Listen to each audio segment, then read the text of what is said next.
Some of you may remember a popular series of books from the 80s and 90s called Where's Waldo?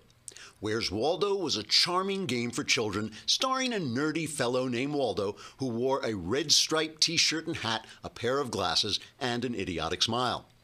Each page would feature various crowd scenes filled with hundreds of people, with Waldo hidden in the mob. Your child would try to find Waldo in the picture while you sat quietly drinking yourself into a stupor and muttering about how your dreams for an exciting and accomplished life had devolved into this moment of meaningless boredom, after which you finally lapsed into unconsciousness. Maybe that was just at my house. Anyway, today, Where's Waldo may be just a fond memory that your child likes to share with his psychiatrist. But there's a new game that's been charming children and adults alike in Washington, D.C. It's called Where's Congress? In Where's Congress, you look at a bustling American capital full of busy people. The White House is jam-packed with new appointees drafting orders to cut back on regulations and limit the power of bureaucracies, as well as advisors and diplomats reasserting America's presence in the world. The press room is filled with hard-working journalists, busy, making up lies about people they don't agree with and interviewing each other as anonymous sources in order to spread stories about Russian conspiracies while simultaneously acting shocked when they're called biased, dishonest, and corrupt. But where's Congress? Whatever happened to those lovable nerds with their striped ties and glasses and idiotic smiles who promised they were going to do all sorts of wonderful things just as soon as they got a Republican president to sign their bills for them? Remember how they said they were going to cut taxes? Where's Congress?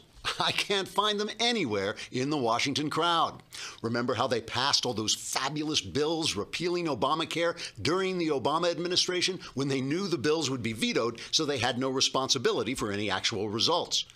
Where's Congress now? As hard as I look, I don't see them. Every so often, if you stand very still and listen very hard, you can hear a tiny, tiny voice that sounds a little like Paul Ryan saying, Obamacare is collapsing. Obamacare is a disaster. Obamacare is going to be repealed. But where's Congress to actually pass the bill to repeal it?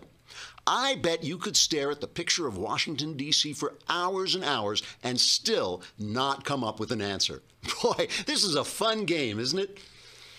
Don't get me wrong. The problem is not that gutless Republicans, cowed by years of being brutalized by the media, are now afraid to attach themselves to Donald Trump's agenda for fear the media will take him down and they'll go down with him.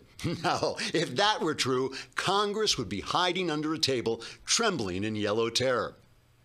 Hey, wait, that's where they are. I guess I win the game. Trigger warning, I'm Andrew Klavan, and this is The Andrew Klavan Show.